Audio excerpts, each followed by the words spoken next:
Indonesia merdeka adalah kata yang menjadi cita-cita dan semangat perjuangan setiap pemuda di negeri yang begitu lama dijajah bangsa asing. Merdeka atau mati tertanam di setiap jiwa anak bangsa dalam merebut kemerdekaan Indonesia.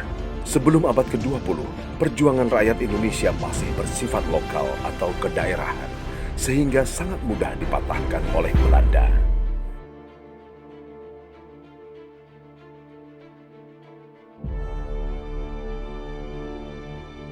Pada akhir abad ke-20, perjuangan melawan penjajah untuk meraih kemerdekaan menggunakan strategi perlawanan tanpa senjata dengan mendirikan organisasi-organisasi modern yang lebih terarah dan terorganisir yang kemudian dikenal sebagai Pergerakan Nasional. Budi Utomo adalah organisasi modern pertama yang terinspirasi oleh gagasan Dr. Wahidin Sudirohusodo terkait beasiswa pendidikan atau study funds. Organisasi tersebut didirikan pada tanggal 20 Mei 1908 oleh sekumpulan siswa Stovia, yaitu Sutomo, Suraji, Muhammad Saleh, Gondo Suwarno, Gumbrek, Angka Projosudirjo, Muhammad Sulaiman, dan Gunawan Mangunkusumo. Budi Utomo adalah tonggak awal pergerakan nasional hingga kemudian melahirkan organisasi-organisasi pergerakan lainnya seperti Perhimpunan Indonesia yang pada awalnya bernama Indische Vereniging didirikan di Belanda pada 1908 oleh Sultan Kasayangan Soripada dan R.M. Noto Suroto. Sarekat Islam yang didirikan oleh H.O.S. Cokro Aminoto pada tahun 1911. Kemudian lahir Indische Partei tanggal 25 Desember 1912 oleh 3 serangkai, E.F.E. Douwes Dekker atau Danu Dirja Setiabudi, R.M. Suwardi Suryaningrat atau Ki Hajar Dewantara, serta Dr. Cipto Mangunkusumo. Pada tahun yang sama tanggal 18 November 1912 di Yogyakarta, Kiai Haji Ahmad Dahlan mendirikan Muhammadiyah. Lalu pada tanggal 7 Maret 1915 di Batavia berdiri Trikoro Darmo oleh R. Satiman Wiryo Sanjoyo, Kadarman, dan Sunardi. Para pemuda semakin sadar bahwa perjuangan untuk merebut kemerdekaan harus dilakukan dengan cara terpelajar dan terorganisir, bukan lagi dengan kontak senjata.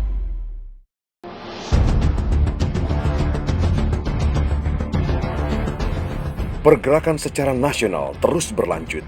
Adanya tekanan dan penderitaan yang berkelanjutan, rasa senasib yang hidup dalam cengkeraman penjajah, kesadaran harga diri sebagai bangsa menumbuhkan semangat untuk bersatu membentuk negara, memiliki tanah air, serta hak menentukan nasib sendiri sebagai bangsa yang merdeka.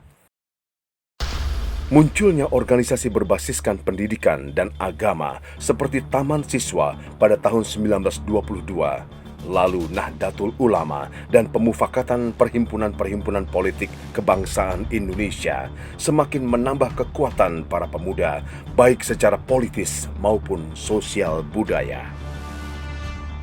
Pada tahun 1926, muncul Perhimpunan Pelajar-Pelajar Indonesia yang didukung oleh sejumlah organisasi kepemudaan seperti Yong Java, Yong Sumatranen Bon, Yong Ambon, Sekar Rukun, Yong Minahasa, Yong Batak, dan Yong Islaminten Bon dengan penuh keyakinan ingin mencapai tujuannya, yaitu persatuan Indonesia.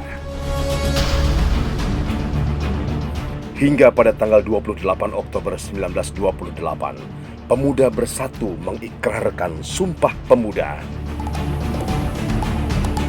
Sumpah Pemuda adalah tonggak sejarah persatuan pergerakan nasional, bersatunya rakyat Indonesia dari Sabang sampai Merauke untuk mendapatkan kemerdekaan Indonesia.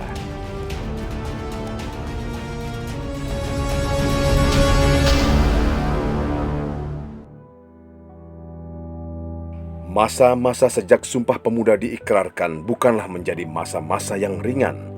Tantangan berikutnya semakin berat dan penuh pengorbanan nyawa. Pergerakan nasional yang non-kooperatif mulai ditinggalkan. Partai-partai politik baru mulai bermunculan seperti Partindo 1931, Parindra 1932,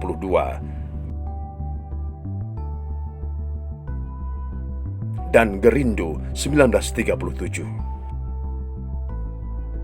Tujuannya tetap sama, untuk mencapai kemerdekaan Indonesia, namun dengan cara politik dan kooperatif. Ketika Jepang masuk dan menggantikan Belanda menjajah Indonesia, membuat para tokoh-tokoh pergerakan nasional ditangkap dan dibuang keluar Pulau Jawa. Hal ini membuat para pemuda semakin membara, sehingga mendesak kaum tua untuk segera memproklamirkan kemerdekaan Indonesia.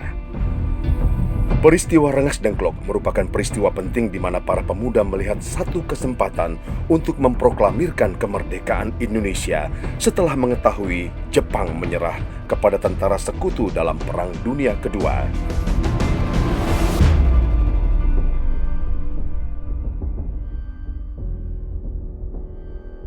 Setelah para pemuda melakukan penculikan pada tanggal 16 Agustus 1945 terhadap tokoh nasional Soekarno-Hatta dan membawanya ke Rengas Dengklok, para pemuda yang dipelopori oleh Sukarni, Wikana, dan Khairul Saleh mendesak Soekarno-Hatta untuk segera memproklamirkan kemerdekaan Indonesia. Pada tanggal 17 Agustus 1945, Soekarno, Hatta dan Ahmad Subarjo kemudian merumuskan naskah proklamasi.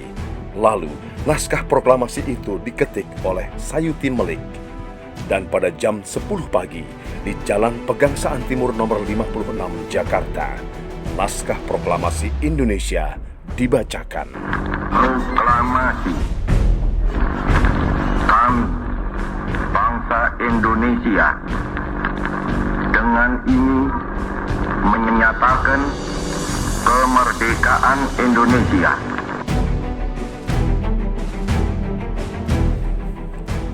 Kemerdekaan Indonesia tidak terlepas dari peran para tokoh Stovia, di antaranya Rajiman Wedio-Diningrat, Ketua Volksrat dan Ketua BPUPKI.